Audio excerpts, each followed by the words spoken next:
Well, my name is Matt Combs. I'm the acting district ranger for the Squiddy and Chila Ranger District. So, I'm not really the ranger, I'm just acting like it. Yeah, that's a bad joke.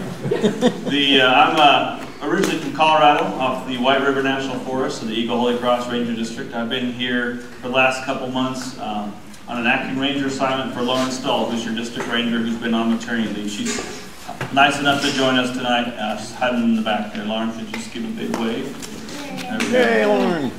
She'll be back in a couple weeks. But I just wanted to take a moment to welcome all of you to the kickoff meeting for the Nantahala and Pisgah National Forest Forest Plan Revision. This is the first of the public meetings that we'll be having across the forest. And we're just really glad that you're here. This is a fundamental and critical opportunity for us to engage with you and for you to engage with the National Forest and the U.S. Forest Service as we kick off a multi-year process that's going to set the stage for management of these forests for many years in the future. So again, welcome. And at this time, I have the pleasure to introduce to you a very important person to all of us here. Me in particular, she's my boss. Diane Rubiaco is the Deputy Forest Supervisor for the National Forest in North Carolina. Thank you. Yeah, he had to say that. So anyway, I too want to thank you for being here tonight. This is, you know how you have those times in your life where you have these moments where everything is coming together? Well, tonight's one of those moments for me because the team that I'll introduce you to later has been working 6 months on pulling this together. We have a new planning rule that focuses on forest plan revision. And the thing with the rule is that normally, you know, we are a bureaucracy. We like our rules and we like to have guidance. And this endeavor started before we had our directive. So that's kind of like being asked to build a cake without a recipe and without the ingredients. But you know you got to get her done and get that cake made. And so one of the things I just want to highlight for you tonight is that our guidance or our directives are out now for public comment. And so I just want to throw that out there. They're on the web. So we appreciate if you participate in that. One of the things that I see as far as your attendance here tonight is that it's a big responsibility. Matt mentioned that we are actually designing the direction for the management of your public lands for the next 10 to 15 years. And to me, I take that real serious. And the other thing is that the importance of it is that really it's about the future generations and ensuring that our resources are intact for them to enjoy also. One of the things that's interesting with the new planning rule that I happen to love, because I do have a background in recreation also, is that they specifically call out our need to provide opportunities to connect people to nature. So I just want to kind of plant that seed with you because later on we're going to be doing an exercise where we identify the benefits that you receive from the National Forest, and so hopefully that might kind of trigger something for you.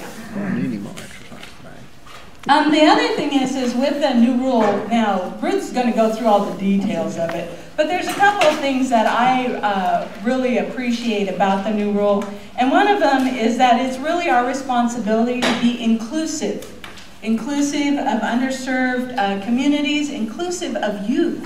And so we're really looking for opportunities to pull youth into this whole process and get a perspective from them on how they would like to see their national forest managed.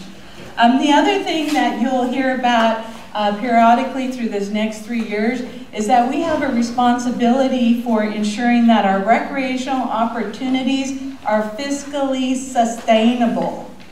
That's big old words that they haven't quite defined what that means yet, but I just again want to plant that seed because one of the things that we'll be looking for as far as your participation is helping define what that means for us in the future. And of course, the big one, which is no surprise, is the collaboration. That's a concept that is new as far as the rule goes, but I don't think it's new for here on the Nantahala Pisgah. Most of you have probably participated somewhere in collaborative efforts with us in the past. either in 2003 when we were doing our roads analysis process, or even just this past year when we were doing our trail strategy. And so the thing I just want to reinforce for you on the collaboration is that Kristen, who is the forest supervisor, she wasn't able to be here tonight, but one of the things is that for us collaboration, it's not a to-do, it's not a nice to-do, it's an essential to-do. We really see that collaboration is really about relationship building, and I think that that's one of the reasons why I love this whole format with the public meetings, is because it gives you an opportunity to visit with us, gives us opportunity to get to know you. So I'm looking forward to that. The other thing is that in collaboration, of course, we think we have the answer. We're going to have these public meetings. We're going to have a website, you know. If that doesn't work for you, you know, if you know people that aren't actually reached out and touched by this format, please let us know, because we're more than open to trying new things, trying different things, because really, again, that importance for us is building those relationships. So before I turn it over to Stephen, I do want to let you know that we have a group of special folks here. As I mentioned, they've been working about 6 months trying to prepare for this moment. And so at this time, I'd like to introduce the team that are here tonight. And so Ruth, stand up, wave, yay. Ruth is our forest planner. Heather in the back, wave, Heather, yay. Thank you. She's our assistant forest planner. Jason, our silviculturist. Rodney, cultural resources. Diane, fire planner. And Susan, recreation. Cheryl, wildlife and fisheries. Did I miss it? Gary. Gary, you all know Gary, but Gary, our botanist extraordinaire. Thank you so much. And so with that, Stephen?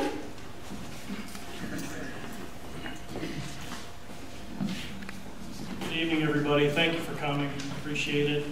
Just a real quick safety message. In the event that there is a fire, safety is very important in the Forest Service. In the event that there is a fire or we need to evacuate for whatever reason, obviously you came through the main entrance. That's an exit, and then there are exits over here on each side. The bathrooms, if you don't know, are through those doors and back to the right. And then back there in the corner, there are snacks. There's coffee, and I think it's the other beverage is water, yep, and cookies, and and there's soda machines outside if anybody needs a beverage while you're here. If anybody here has any special needs, you know, or accommodations or whatnot, please let us know, and we'll do our best to accommodate whatever it is that you need.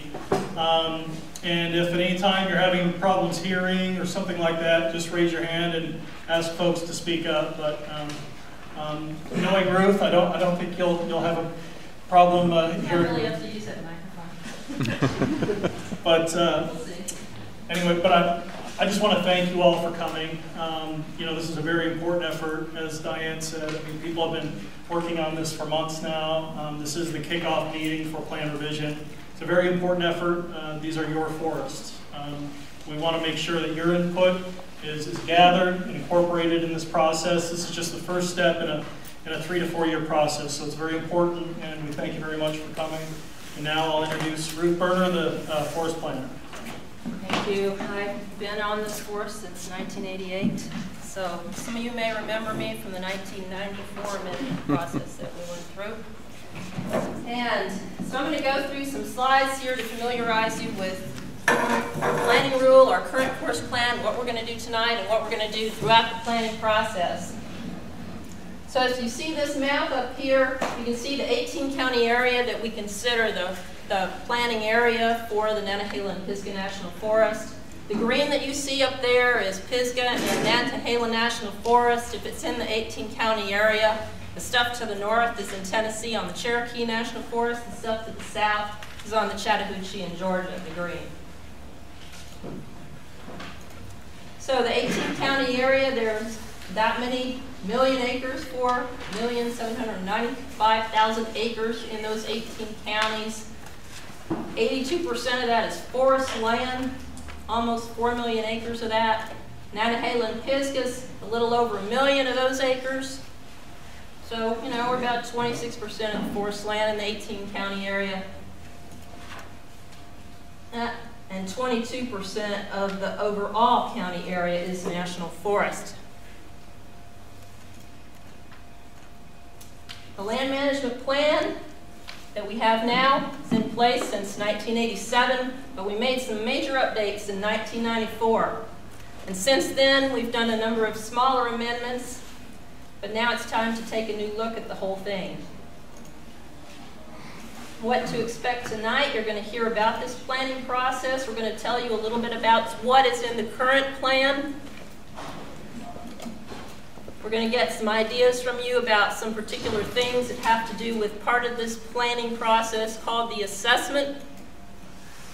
The poster session, some of you have already started to take advantage of, and we do want to get some input from you on what we have displayed here in our posters later on this evening. So Diane mentioned we do have a new planning rule. It just came out in 2012. And it has 3 parts, basically. First, we have to assess the existing condition and trends. That's what we're about tonight. That's what we're going to be about for several months here. We have to identify how the existing plan needs to change. Then, we actually develop the proposed revised plan. And the third part in this planning rule is the implementation and monitoring after we have a final revised plan in place. Talking about timeline a little bit, this assessment piece, we're going to be working on that from now till probably the end of summer. We have to have a final product by the end of September, no later than that. We hope to move a little faster than that, we'll see.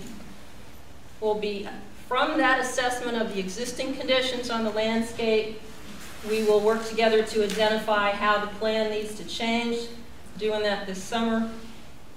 Start working on the revised plan itself in the fall.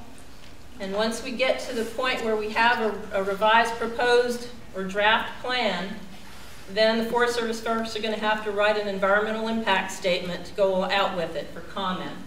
We'll put that out for comment. And based on the comments that we get back and the changes we need to make to respond to those comments, we'll have a final revised plan in a couple years, maybe 3 years. We keep our fingers crossed.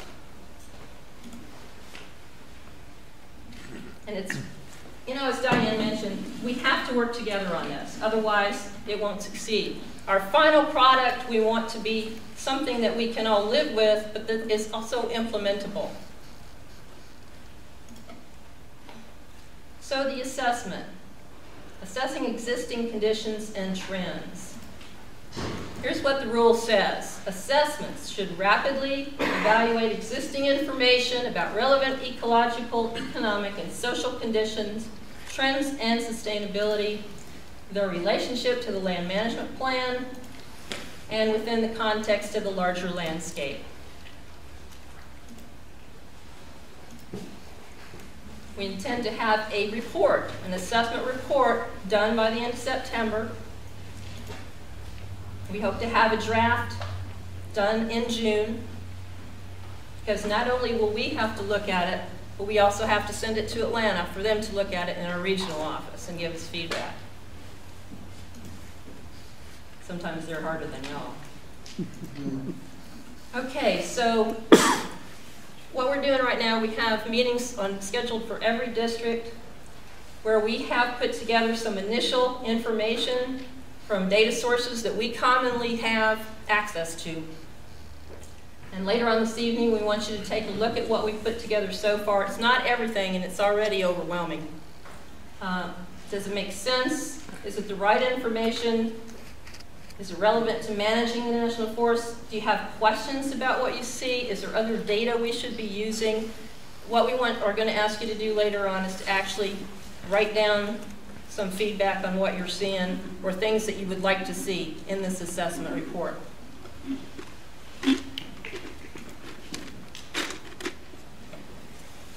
So we're thinking that we will have to have some more meetings once in May, maybe towards the end of May. And we're thinking the next meetings we'll try to have a Nantahala meeting somewhere on the western end of the state. We'll have a Pisgah meeting somewhere.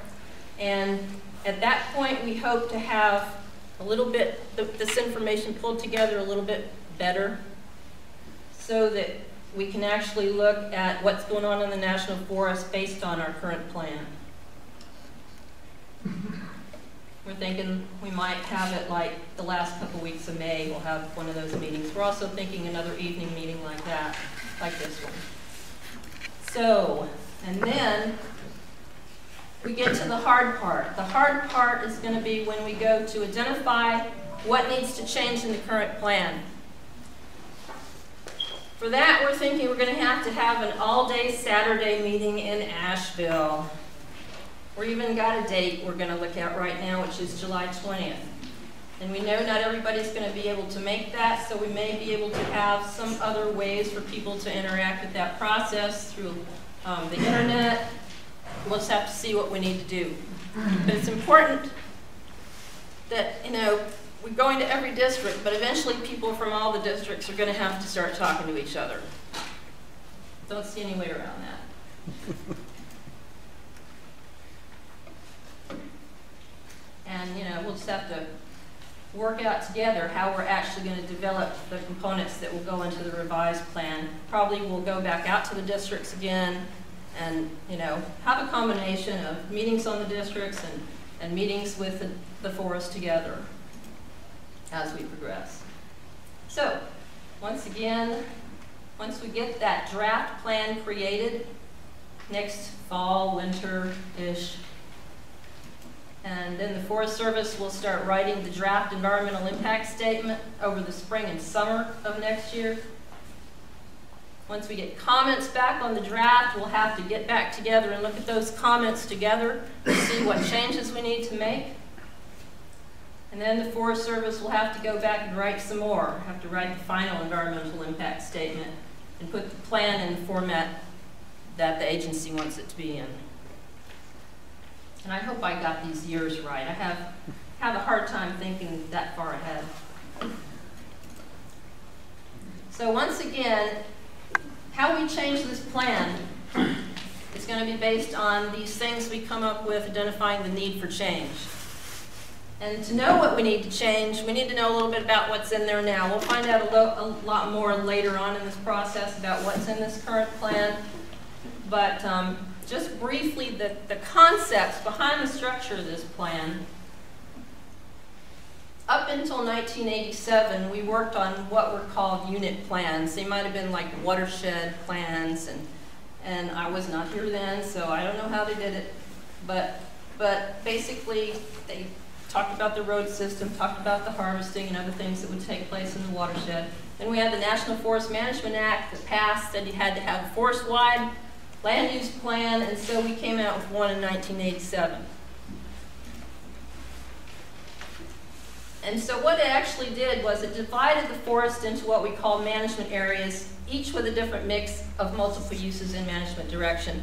If you picked up one of the handouts when you came in the door, it has the list of all the management areas that we have in the Nantahala and Pisgah National Forest. And a brief, very brief description. In the plan itself, there's pages and pages of further instructions that go along with each management area. What we're allowed to do, what we're not allowed to do, that kind of thing. And what I have up here, I've got a map that actually shows where all different management areas are located on the ground. This one's for the Nantahala National Forest, and underneath is the Pisgah National Forest. I knew that was going to happen.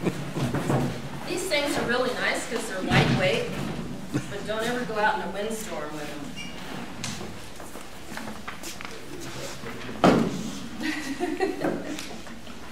So we came up with this management area scheme of 18 management areas. But then something else came along. Well, okay, another slide before I get to that. And the concept really is, there's areas that are more intensely managed and areas that are less intensely managed. And it's, you know, kind of a gradient from management area 1, which is the more intensely managed.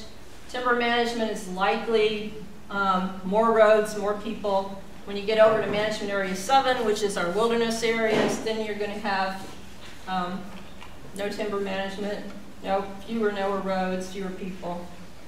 And then 8 through 18, which are all that list of special places out there, or different places. Then, in 2001, something else happened called the roadless rule, the 2001 roadless rule. And it superseded some of our management area direction. Completely separate, this was a national thing. And right now in the Nantahala and Pisgah, we have 33 inventoried roadless areas. They total about 124,000 acres. About 10,000 of those acres resulted in a significant change in how we manage the landscape.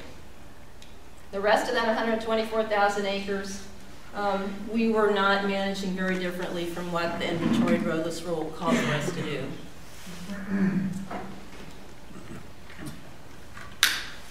I'm going to drink water whenever I need it. So if you look at what happened with the roadless rule, let's see, I think I have a pointer here. The purple is the inventory roadless area, and that management area 5, it's actually supposed to be a 5, that's a management area that's managed similarly to how the inventory roadless rule calls for us to manage. And you can see that some of the purple area goes over into a 4D, which is an area where we do allow timber management and road construction and things like that. And so it changed that. It eliminated it from that area, except for the exceptions that are allowed in the roadless rule. I think I'll stand up. So how's this plan been working? You can find out by going to our website. This is an advertisement for our website. If you go to our website and click on Land and Resources Management, and then you'll get to the planning page, click on planning, and then scroll down to the bottom of that page. You'll see our forest plan monitoring and evaluation reports, starting 2000 up through 2011. If you look in those reports, you'll find out all kinds of information about what we've been doing out there every year.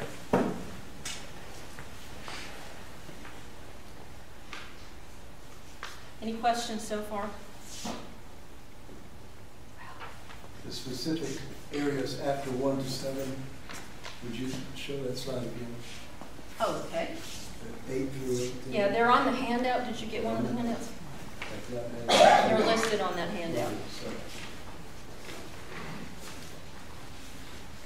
So starting tonight, we're going to ask you to do a little work for us on some of this assessment. It's going to be easy, fun, but still, it's important. The 15 assessment items, handout number 2, which is on the back of handout number 1. And so they're divided kind of into biological factors, physical factors, and social and economic factors. You'll see numbers all around the room that are kind of associated with that item on the assessment list. So that gives you an idea of where you might want to start your look later on this evening. And when we get to the poster session, we want you to give us some of your ideas, your opinions, your suggestions. If there's data we need to be using that we're not using, you need to let us know that and write it down and tell us. We've got little post-it notes all around the room, and we can put some pens around if you didn't bring one. Let us know if it makes sense. If you see something that just looks crazy, tell us.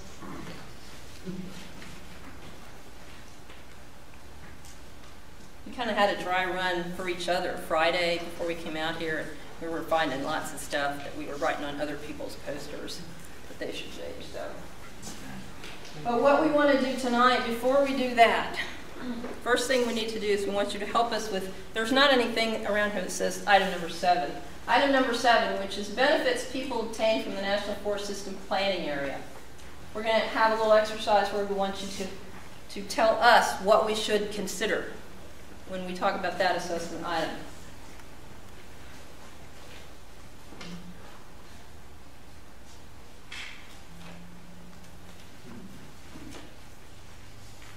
And the reason we want to do this, we're going to break into some smaller groups, bring a little chair, put a little circle, and have you write down the answers to some of these questions. There's two reasons we want to do this. First of all, you know, we'll get a better complete picture of what you all think are the benefits of the National Forest. And when we go around to all the districts and do this, we'll really get a complete picture. Plus, it's also a good exercise, and you will come to find out that I'm very much fond of Post-it notes, sticky pad notes, and we will be asking you to write stuff down on sticky pad notes from time to time. It's a good way for us to get your ideas in complete form. In the old days, we used to try to have somebody stand up here and make a note on a flip chart, but you never got the person's complete thought. You never got their idea just right, so now we're asking you to write the ideas yourself, and I'll talk a little bit more about that. The two questions that we're going to be asking you: what is one way that you personally benefit from the Nantahala and Pisgah National Forest? Then we're going to ask how Western North Carolina as a whole benefits from Nantahala and Pisgah National Forest. Up to 3 answers for that one.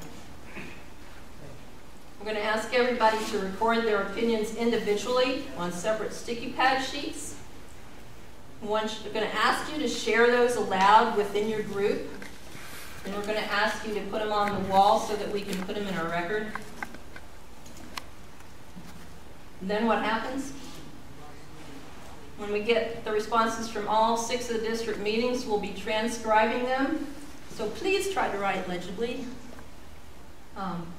We'll put them on the web. They'll be available at the next plan revision website and our next meetings. You'll get to see everybody else's opinions. And we're going to use these responses as a reference for what is included in the assessment report. We're very, we really want you to help us with this one. So here's my example, okay? Here's how I would answer this question number 1. National Forest is right next to where I live. I can take my dogs, walk out the back of my property, and be on the National Forest in less than a minute. I just like to be out in the woods with the dogs. For me, it's stress reduction. Now, I could just put down the word stress reduction, but that's not the whole story. So if you can, take a little time to just kind of elaborate a little bit about the whole picture in your mind, about what you really, what's the first thing that comes to your mind?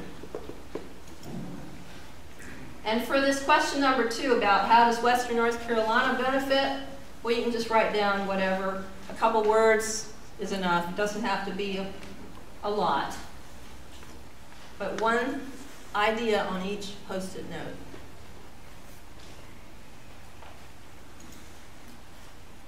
Please write or print legibly. Because we do. We'll take all this stuff back and transcribe it. So, incorrect spelling. That's why we had people try to start signing in on the computer back there, because when you're writing on these sign-in sheets, and we're trying to transcribe them afterwards, we're not real sure. So, and we get some reject notices on, so. Okay, so here's my story. I have arthritis. I have a lot of problems with this hand. I had surgery a few weeks ago. Somebody asked me to write a lot. I'm going to say, So if you have trouble like I do with writing, ask one of these Forest Service people, not me, and they will be very happy to help you, okay? Don't want anybody to not participate because they have a hard time writing. It just cracks me up. I go into the orthopedic surgeon's office where I'm going to have surgery on my hand because I can't write. They give me this form to fill out. Yeah. Okay, so after we do this small group exercise, we'll come back together, get instructions for the poster session. Okay, at this point, any questions? Will the Forest Service be cutting any timber over 4,000 feet in elevation in this new plan? Gee, I don't, what we're doing now, we're assessing the situation, then we're going to come up with the need for change, and at that point, we'll come up with ideas for what needs to go into the revised plan. Get your best red oaks and stuff above 4,000 feet. So your interest is in seeing that we do cut above 4,000 feet. It's Duly northern noted. hardwood. I mean, it's northern hardwoods would be that at that elevation it changes in quality typically. What he's referring to. Other questions? I want to ask that everybody here, including the Forest Service people, please at some time tonight sign in so we know you were here. And I will ask the Forest Service people to participate in the small groups as well. And man, there's a lot of people here. So, four groups. Okay. You want us to just take rows at a time to a corner? With me, I have a few more PowerPoint slides before we do that. Any questions right now? Thank you all for your participation in the second part that we just finished. This is great. This is exactly what we wanted. I have to remember what my password is. They make us change it every 60 days. Oh, you too? As soon as I get it memorized. Okay, we did that. Everybody did good. Okay. The information boards that are around the room. I want you to take a look at what we have put together so far. Here's some questions to think about. Some of these questions are posted to remind you, and I'll keep it up here on the screen. Are there additional information sources we should consult or consider? Is there something specific you want to know about the topic? You see something that doesn't make sense or isn't presented in a way that's understandable? That's very likely. Do you have data yourself you want us to consider? There should be post-it notes around. I understand I should have brought a lot more pens with me tonight. I apologize for that. We already have a few comments that have been made as people were looking around earlier. You can leave your comment on the table. You can stick it up on the board, wherever you want to leave it in the vicinity of the board that you are talking about. So, Should we write the number on the page? you can, in case something falls off between transporting it from here. The question was, should you write the number on your little post-it if you're making a comment? That would help us in case they fall out of, we do have folders to put them in, but you never know. Let's see, do I have any other slides up here? What will we do with your comments? So that's good. We're going to transcribe them and post them on the website. Our team is going to discuss the comments and how best to respond. And if it's information that we can get hold of, or you tell us where to look, we'll take a look at it if we can. And then at the next public meetings we have in May, we will have responses to everything you tell us tonight. Can't tell you what those responses will be. You may or may not like our response, but we will have, feedback to you, an answer or a response. So it'll show every comment we get tonight and how we have taken it into account. If it's a question, we will try to answer it. Okay. Now, number 3 here. Some ideas, comments, or suggestions may need to be discussed and worked on at the May meeting. Now, another thing.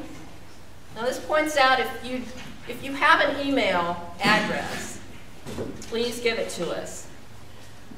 It's easier for us to contact. Otherwise, Please find us on the internet, find our plan revision website. It should be on the handouts. Is it on the handouts somewhere? Stephen? Yes, it is. Okay, find our planning website and we can post alerts and stuff like that there when if we want ideas from you in the interim or we have questions, if we can't contact you otherwise. You will be able to look at all this stuff on the website, hopefully by the end of next week. It's not on there now, but we hope to get all this stuff on there by the end of next week because it's just too much to take in one night. And you can send us ideas and comments and data to our electronic comment inbox, which should also be on your handouts. Somebody make sure it is. Look at your handouts, see if you see them. Or to send comments, yes? Yeah. Right Yay, at the bottom. okay. And it will be most useful if you get those comments to us by the middle of April for this part of the process. So we can process everything by the time we have those meetings in May.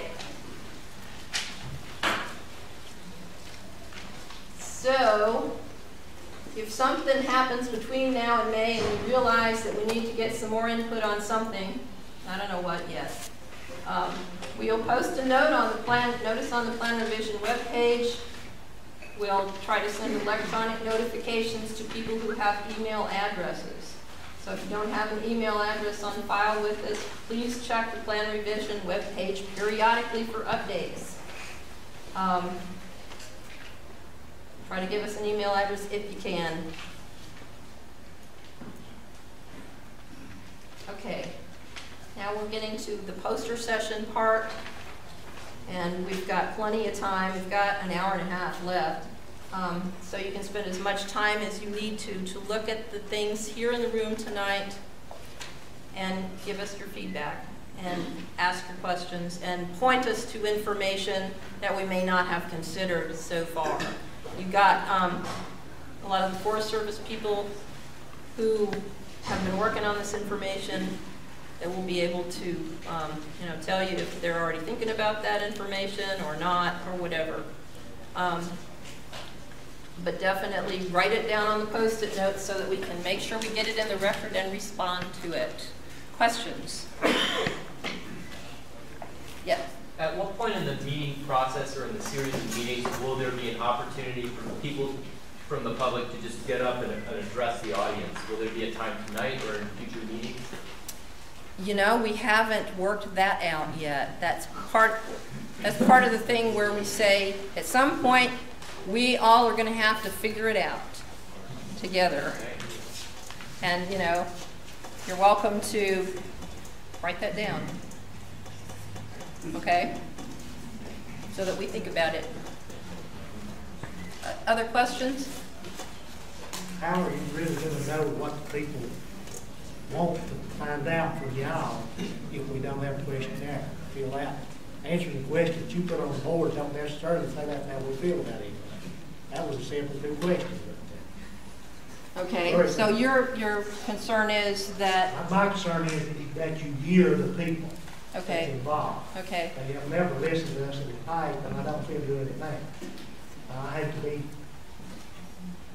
Tell me more about... Tell me more about... I can go to any Forest Service office in this district, or Asheville or wherever, and ask a question, a simple question. There's no one there 90% of the time that has the authority to answer my question.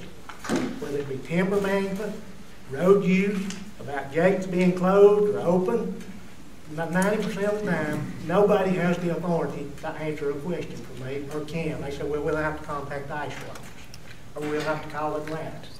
Why don't the local district have somebody that can answer a question, a ranger with a little bit of a